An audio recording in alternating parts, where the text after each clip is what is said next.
Good Monday morning. This is 106.1 KYVZ. Joe Vyzourek on the phone now with meteorologist Chris Sramek at Decision Weather in Atwood, as well as America's weather streaming channel.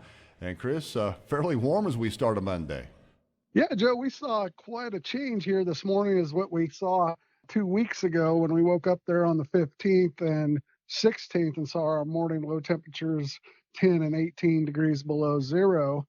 Out there this morning, we didn't even go below freezing as those temperatures held anywhere from 33 all the way up to around 38 degrees as we're starting off the morning here today. So with that being about 15 degrees above normal, and the afternoon temperatures will be, again, 15 to 20 degrees above normal. We're looking at high temperatures today, tomorrow, and Wednesday in those lower to mid-60s. And that unseasonably warm weather extends all the way up into Canada and to the south and east to Oklahoma. And that's really the exact same area that we saw that record-breaking cold there when that polar vortex came down a couple weeks ago. What we got out there on the map this morning, we got pretty quiet weather across the entire country. We got a low pressure that's the last one of the 3 or 4 that came through here last week with all the fog and weather to the south and east of us. It is now moving off into the Atlantic, and then there's another one that's spinning up around Alaska, and that one is lifting to the north with the high pressure building over the Rockies, and the rain and showers and thunderstorms that's in the Pacific Northwest will lift off into Canada. So this afternoon we'll have an entire weather-free and sunny lower 48, and then we'll be looking ahead towards Groundhog Day when we'll start to see our next system and trough developing out to the west. It looks like that Thursday time frame, that low pressure will start developing around the Four Corners region, and then it'll kick out Friday for Groundhog Day, and he probably will see his shadow in the morning, go back in the hole, and then we could see some clouds and rain by the time the day ends in the afternoon and evening. That low pressure is taking a little further northern track than we were forecasted on Friday, and looks like it'll go through the Texas Panhandle and could wrap some rain-snow mix around during the day on Saturday going into Saturday night.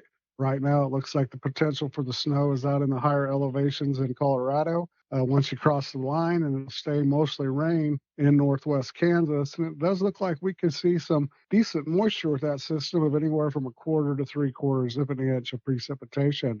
We need to watch our temperatures, however, and the timing of that low. We're looking at high temperatures in the mid to upper 30s and overnight temperatures in the upper 20s to around 30. So if that thing comes at a different time of the day, it could have some snow, or if it pulls in some colder air. Then once we get behind that system, it comes a little bit more active. There's another one out in the Pacific. That looks like it'll swing through late in the week or the following weekend. And then there's some clipper systems up to the north along the Canadian border that they could pull that colder air that's sitting over Canada in that time frame back to the south over the central United States. And if we get some more activity coming from the west or the northwest, that could be some more snow and wintry weather as we go into Valentine's Day and that third week of February. Chris, you mentioned Groundhog Day just around the corner. That also reminds me of the promo that America's weather streaming channel is offering right now.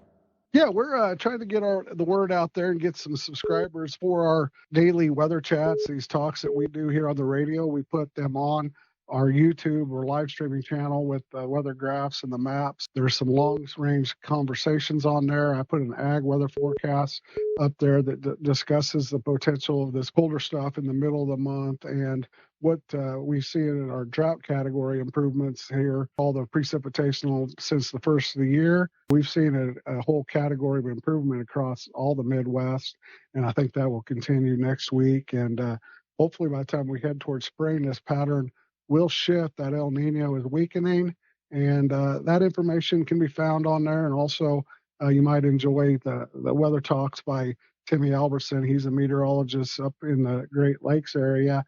He did a weather on the Ella Fitzgerald ship sinking there in the Great Lakes and the weather on that day. And he also did one on planes, trains, and automobiles, the movie. So you can find lots of cool information there. The easiest way to get there is go to myweathernow.com, hit subscribe. And then if you want the free Groundhog Day forecasts delivered to you either by email, text, however you want them first thing in the morning, just leave a comment or message there on the YouTube channel or on our Facebook page, and we'll set that up for you and see if we can get you some weather first thing in the morning here to get through these storms coming in February.